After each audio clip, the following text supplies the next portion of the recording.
It'd be easy to give Islam Mitat the coldest of shoulders, to ignore her despair and say we couldn't care less about her. After all, she was an ISIS bride, married to a British jihadi and living at the front line of the war in Syria. And when, not surprisingly, her husband was killed in battle, she then married an Australian ISIS fighter and had his baby.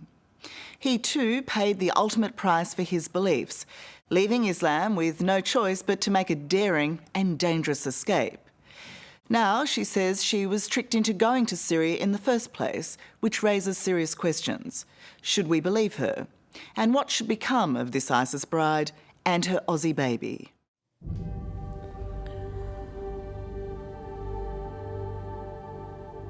"24-year-old Islam Mitat strikes a sad and lonely figure. And she's incredibly scared too.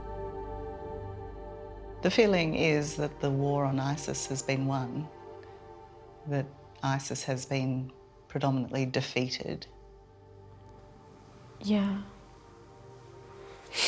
Do you feel that? I don't think so. I don't think so it's over yet. Because now you feel scared everywhere. As an ISIS bride, Islam has been exposed to the worst brutality. From men as well as other women. They will watch me. Whatever I do, they're watching me. So I can't go out. From the extremism she had to be seen to support just to survive, and I was waiting any minute or any second I will die. To dodging bombs as the coalition tried to wipe out the terrorists of Raqqa. They smoke the bombs and there's no water. Through all this, Islam becomes a mother. First to a son. I don't want my kids to grow in this because they teach them how to kill. And then to a daughter. The child's father, until now, an unknown Australian who'd taken up the ISIS cause.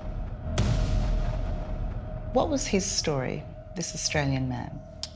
Why was he there? He said what he told me. He came for help, to help the Muslims. Misguided recruits or fanatical killers. The threat of the ISIS men and women who now want to come home. It doesn't take much. It takes a rental van and one true believer.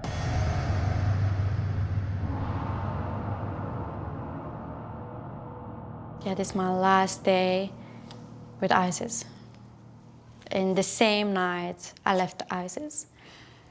So you look at this photo and you can see my smile. You're happy.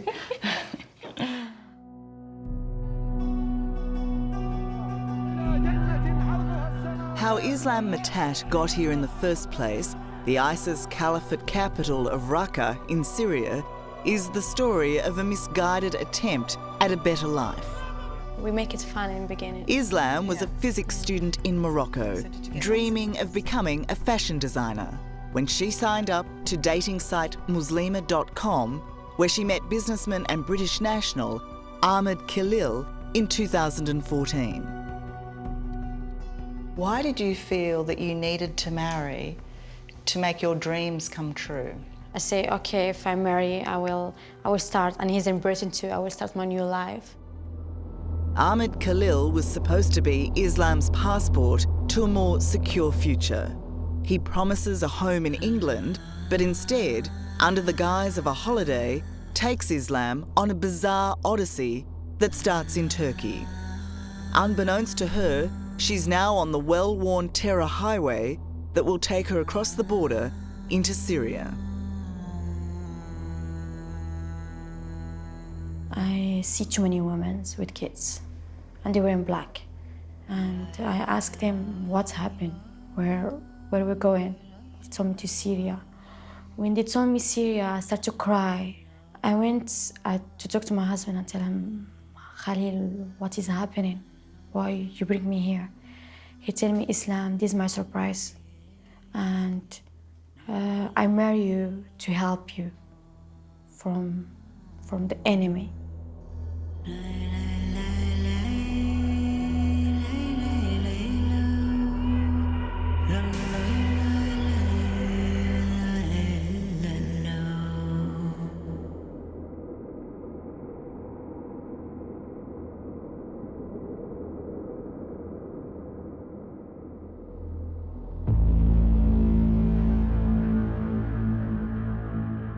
Back in Australia, a 21-year-old man from Sydney's west is planning his own secret pilgrimage.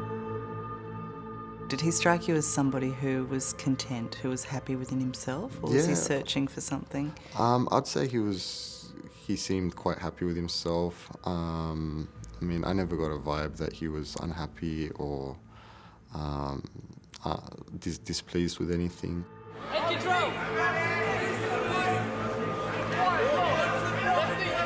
Kickboxing champion and medical student Faisal Sahib will run away to Syria and one day meet and marry Islam.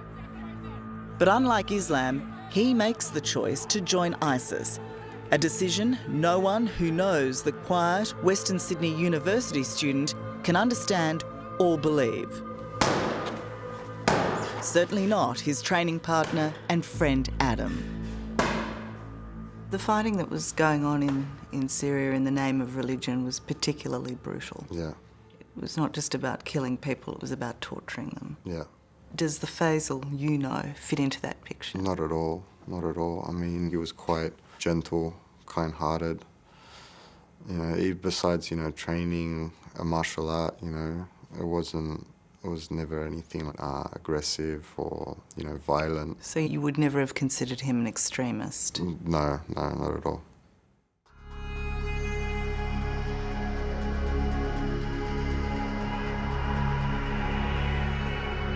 Faisal doesn't tell his family, doesn't make headlines, just slips away in 2013 to fight for ISIS, without revealing the cause of his disillusionment or what fuels his fervour. And I deliver this message to you, especially the people of Australia. Some 230 Australians have gone before or after Faisal, all cogs in this awful campaign of fear. We will not stop fighting. We will not put down our weapons until we reach your lands, until we take the head of every tyrant. And most are believed dead, with the remaining 100 on the run or in overseas jails. More than 40 of them have been women. Amira Karoum and Tara Nettleton, who followed their husbands to Syria and ultimately death. Others whose whereabouts are unknown. What about this woman? This one, she's Turkish Australian. Yes. Did you meet her? Yeah, I met her.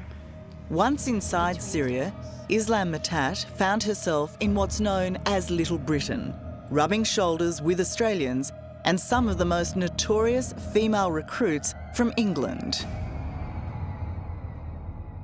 These girls, these sisters, very talented academically back in Britain. Yeah. Why did they come to this place? What did they want? They say they want to fight. If they need the women, they will fight. So the sisters carried weapons as well? Yeah, they have weapons too. Where are they now? Maybe they're dead now. Maybe not.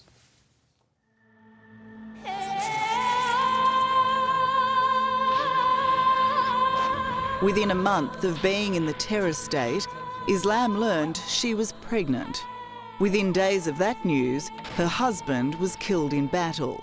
Now she was well and truly on her own. I was thinking, now I'm pregnant, and when I will bring my son to this world, it's so dangerous, and I was waiting any minute or any second I will die. As a woman living under ISIS, Islam was required to have the moral protection of a husband. So she married the unknown Australian jihadi, Faisal Sahib, who had somehow slipped under the authorities' radar. He was so soft. Like, when he see me cry, he cried too. What was his story, this Australian man? Why was he there? He came for help, to help the Muslims. But he told me when he came, he was shocked. And he was waiting for someone to help him. To do what? Like, to help him to come out from there. Because all what they told him, everything they told him, it was just lie. What did he tell you about his life in Australia? He told me it was a lovely life and it was nice with his family. Did it make sense to you that this man that you felt so comfortable with could be a fighter, that he could come to Syria to fight? No. He was, when I married him, he was so different. And he wasn't fighting that time when I was with him. He helped me and he helped me with my kid.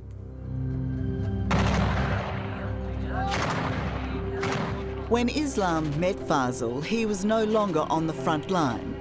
He'd been so seriously injured in battle, he couldn't walk. Did he hate Westerners? Did he hate Australians? No.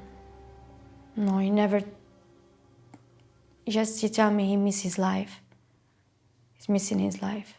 What did he think of people who didn't believe in the caliphate? He didn't talk to me about this. He never talked to me about this. No. So I believe he's different. He's not like them.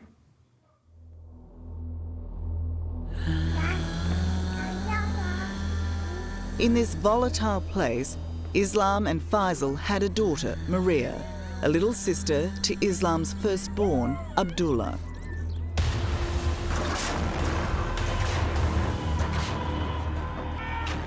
In Syria, what was your greatest fear? Did it come from the bombings, or was it the ISIS fighters and their wives? What made you scared most? I wasn't scared of the bombs. I wasn't scared of the planes. I was scared of the people around me. This make me so scared because I never see this in my life. I see like they cut the head or shooting and the most thing, I don't want my kids to grow in this because they teach them how to kill. Coming up, Islam's Aussie jihadi pays the ultimate price. What happened to him? Escaping hell on earth. If we die, we die. If not, we'll have new life. And a new warning on terror. With the breakup of ISIS, you will see now, I think, some of the violence coming home. That's next on 60 Minutes. Hello, I'm Tara Brown. Thanks for watching. To keep up with the latest from 60 Minutes Australia, make sure you subscribe to our channel. You can also download the 9Now app for full episodes and other exclusive 60 Minutes content.